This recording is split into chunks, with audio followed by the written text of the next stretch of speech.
ଏଥିରେ କଣ ଟିକେ ପାଣି ପକେଇଲା ଏଥିରେ ପାଣି ପୁରା ଫୁଲ ଅଛି ନାଇଁ ପୁରା ଫୁଲ ଅଛି। ଆଚ୍ଛା ମୁଁ ଦେଖଉଛି ଦେଖ ମତେ ମୁଁ ଯାହା ପଚାରିବି ମତେ କହିବ।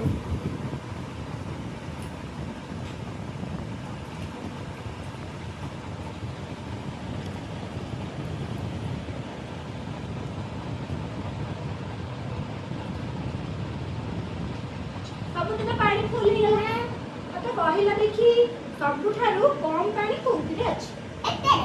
ହଁ ଏଇ ମଗରେ ସବୁଠୁ କମ ପାଣି ଅଛି। କୋଉଥିରେ ସବୁଠୁ ଅଧିକ ପାଣି ଅଛି? ଏଥିରେ ପୁରା ଫୁଲ ଅଛି ନାଇଁ ଏଥିରେ ବି ଫୁଲ ଅଛି। ତାହେଲେ ଏଥିରେ କେତେ ପାଣି ଅଛି? ଏଥିରେ ଫୁଲ ଅଛି ନା ଅଳ୍ପ ଅଛି କଣ ଅଛି? ଅଧା ଅଛି ନା ଦେଖିଲା।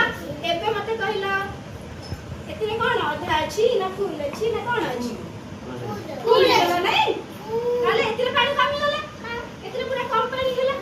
ତାପରେ ଆମେ କଣ କରିବା ସମାନ ସମାନ ପାଣି କରିବା। ମତେ କହିବ ସମାନ ହଉଛି କି ନାହିଁ। ଦେଖିଲ ସମାନ ହେଲା କୋଉଠି ଦେଖିଲ ସମାନ ହେଇଛି ପାଣି ଏଥର ଏଥର ସମାନ ହେଲା ନାଇଁ ଏମିତି ସମାନ ଫୁଲ କରିପାରିବ ଜାଣିପାରିବ।